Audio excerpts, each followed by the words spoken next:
ఎందుకుంటారు? వాళ్ళ చావులు కూడా కోరుకుంటామన్నారు ఎస్ ఓకే కదా.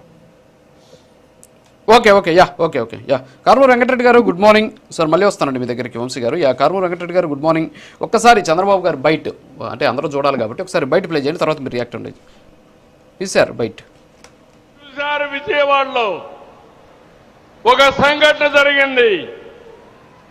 అక్కడ ఉండే సిఐ కాపుని, బాధితుడు కాపుని, దానికి కూడా రాజకీయ రంగు బులిమి కులాన్ని అంటగట్టి పవన్ కళ్యాణ్ పైన ఇష్టానుసారంగా నోరు బారేసుకునే పరిస్థితికి వచ్చారు.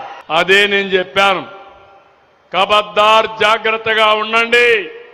అనవసరంగా నోరు బారేసుకుంటే నోర్లు మూయించే శక్తి ఎన్డీఏకుందని చాలా స్పష్టంగా హెచ్చరించాను. అవునా కాదా?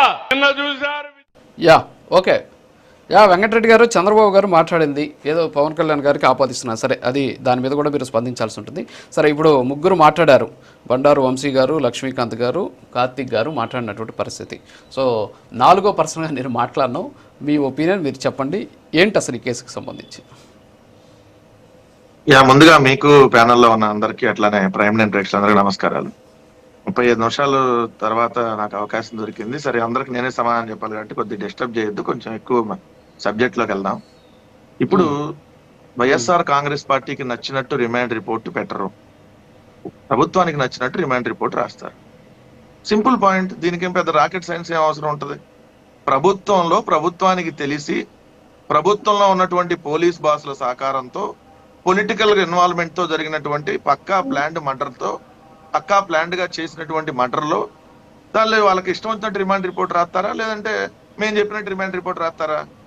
ఇవో చిన్నపిల్లాడైనా చెప్తారు. దానిలో సాయకృష్ణ అనే అతన్ని వాంటెడ్ గా తీసుకొని వచ్చి కొట్టి చంపేసి శవం మాయం చేశారని ఈ రోజు రాష్ట్రంలో ఏ చిన్నపిల్లాడైనా చెబుతారు.